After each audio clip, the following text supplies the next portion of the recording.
during our days, those of us who went abroad to go read, we left because we couldn't get into university in Nigeria, not because we wanted to go abroad. At that time, there were 12 universities in Nigeria, 12 states, one university in each state. In each state. So even if you have some of the best results, it was difficult to get into a university. So some of us had to just, either you keep taking or keep, trying the same university. You could only pick 3.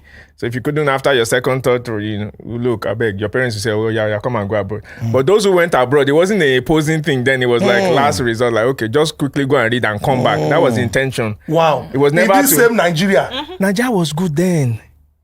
When I left Nigeria, I was crying. They were dragging me. My father just packaged me overnight. That Nigeria was fun. There's one of my uncles, they used to send the school fees from Nigeria that time. To the abroad. When I landed in New York, one of my uncles, came to see me that line. I didn't know I was going abroad though. At this time I was, let me say, I finished secondary school when I was 12. So I sat home for a year trying to do HSC. I told my father, I'm not doing any HSC. I'm going to university. He said, you are too young. I sat home for a year.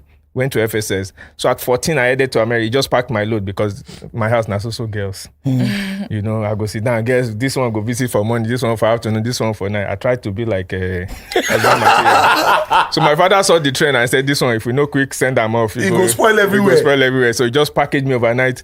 So the night I was leaving, one of my uncles came around and just dashed me 500 naira. Oh boy, when I landed for New York, I was like a king. 500 naira was like $800.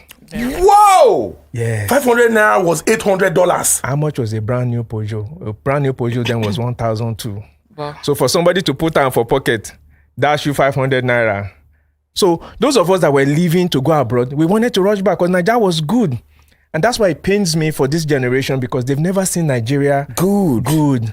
So it's hard for people like us to say, have hope, it will get better because they've never seen it. We've seen it. The good days when, if you had 100 naira, you go shopping, buy jeans, buy trousers, buy shoes, and you still have money for flange or for later in the evening.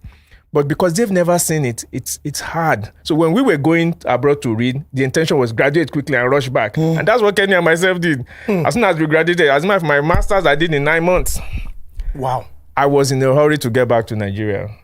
Masters are supposed to take 2 years. I did it in 9 months. Kenny and myself, we did it in 9 months. Even my first degree, I did in 3 years.